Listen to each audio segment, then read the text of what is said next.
সেখানে গুন্ডামি মাস্তানি সবই চলে। সেখানে সাধারণ মানুষ প্রবেশ করতে পারবে না, কিন্তু আইনজীবীদের দিয়ে ওখানে মাস্তানি করা চলবে।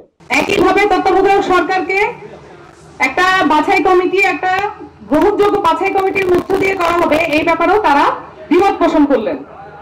অন্যদিকে আমরা দেখলাম উচ্চকক্ষে পিআর এর জায়গায় তারা নিজেদের নোট অফ ডিসেন্ট দিয়ে রেখেছেন। এখন উচ্চকক্ষে এখন আসেন যে উচ্চকক্ষে কি কি হবে। সেই জায়গায় উচ্চকক্ষে আসার কথা আমরা কিন্তু এটা বলেছিলাম যে রাষ্ট্রীয় নিরাপত্তা সংক্রান্ত যত চুক্তি আছে এগুলো দ্বিকক্ষে আলাপ হতে হবে। এখন দ্বিকক্ষে যদি পিআর থাকে তাহলে তারা যে ধরনের চুক্তি করতে চান সেই চুক্তিগুলো নালিফাই হয়ে যেতে পারে, এবং সেগুলো মানুষের কাছে উচ্চকক্ষের পিআর হওয়ার কারণেই বিরোধী দলে যারা সিলেক্টেড হবে, ইলেক্টেড হবেন, তারা কিন্তু এটা বাইরে এসে বলে দেবেন এবং জনগণকে জানিয়ে দেবেন। তারা আর গোপনে এগুলো করতে পারবেন না।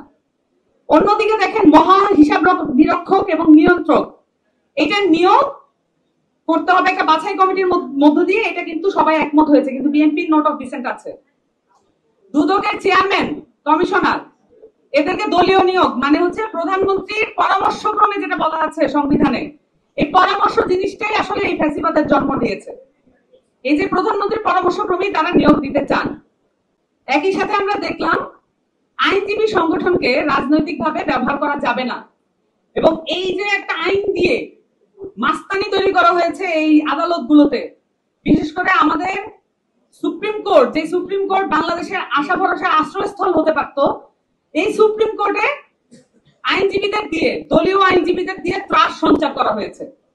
সেখানে গুন্ডামি মাস্তানি সবই চলে।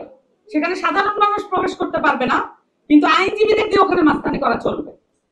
সো এই জিনিসগুলো হচ্ছে বিএনপির নোট অফ ডিসেন্ট। এখন এই বিষয়গুলা কোনটা আসলে, একই সাথে আরেকটা জিনিস বলি যে সরকারি কর্ম কমিশনে যে নিয়োগগুলো হবে, চেয়ারম্যান যে নিয়োগ হবে, সেইটা একটা বাছাই কমিটির মধ্য দিয়ে হোক, এটা আমরা চাই। কিন্তু বিএনপি এটাতে নোট অফ ডিসেন্ট দিয়েছে। এখন দেখেন বিএনপির আরেকজন বড় নেতা সেদিন এক ভাষণে বলেছেন যে আপনারা শুধু ভাই ভাই পাশ করে আসেন, বাকিটা আমরা দেখবো। তাহলে এখন খুব পরিষ্কার না, সরকারি কর্ম কমিশনে আপনি চেয়ারম্যান নিয়োগ করবেন আর ওদিকে উনি দেখবেন। এটা খুব পরিষ্কার যে প্ল্যানটা কোন দিকে যাচ্ছে। এবং এই ঘটনার কারণে আজকে যে এই যে কোটা সংস্কার আন্দোলন থেকে এই যে গণঅভ্যুত্থান এই পর্যন্ত চলে আসলো, এটা তো কর্মসংস্থানের এই যে দুরবস্থা এবং কোটার মাধ্যমে যেভাবে নিয়োগ করা হয়েছে, দলীয় নিয়োগ করা হয়েছে, এইভাবে এই প্রসেসটার কারণেই তো এত সমস্যা দেখা গেল।